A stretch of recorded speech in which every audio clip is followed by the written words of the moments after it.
ఇదివరకటి రాజకీయ కార్యక్రమాలలో విపరీతమైనటువంటి ఓవర్ యాక్షన్ ఉండేది కాదు.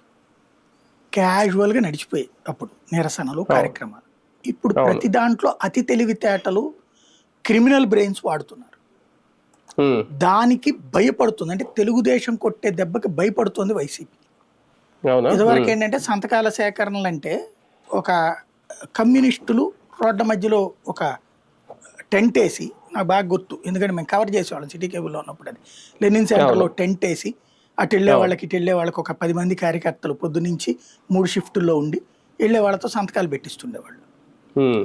వాళ్ళకి చెప్పి మరి ఎక్స్ప్లెయిన్ చేసి హ్మ్. అదొక్కటే నాకు బాగా గుర్తు. మిగతా వాళ్ళ సంతకాల సేకరణలన్నీ అప్పుడు తెలుగుదేశందైనా కాంగ్రెస్ పార్టీదైనా కుడి చేత్తో ఎడం చేత్తో సంతకాలు పెట్టేదే ఉండేది. హుహు. హ్మ్. ఇప్పుడు ఏంటంటే వీళ్ళు అంతేనా? బుక్లెట్స్ లాగా ఇచ్చారు. ఇప్పుడు హ్మ్. ఆ పేరు, హ్మ్. ఫోన్ నెంబరు, హ్మ్. సంతకం ఇవన్నీ కూడా పెడుతున్నారు. హ్మ్. ఇంత చెయ్యాలంటే సిన్సియర్ ఎఫర్ట్ జరగాలి. అవును. ప్రస్తుతం వైసీపీ క్యాడర్ అంత యాక్టివ్‌గా లేదు. హ్మ్. ఏదైతే వైసీపీలో ఇప్పటికి కూడా అతిపెద్ద ఫెయిల్యూర్ ఏంటంటే పెద్దవాళ్ళకి, కింద వాళ్ళకి మధ్యన కమ్యూనికేషన్ గ్యాప్ భారీగా ఉంది. అది హ్మ్. జగన్ ఇంకా సరిచేసుకోవట్లేదు. మెయిన్ ఏంటి?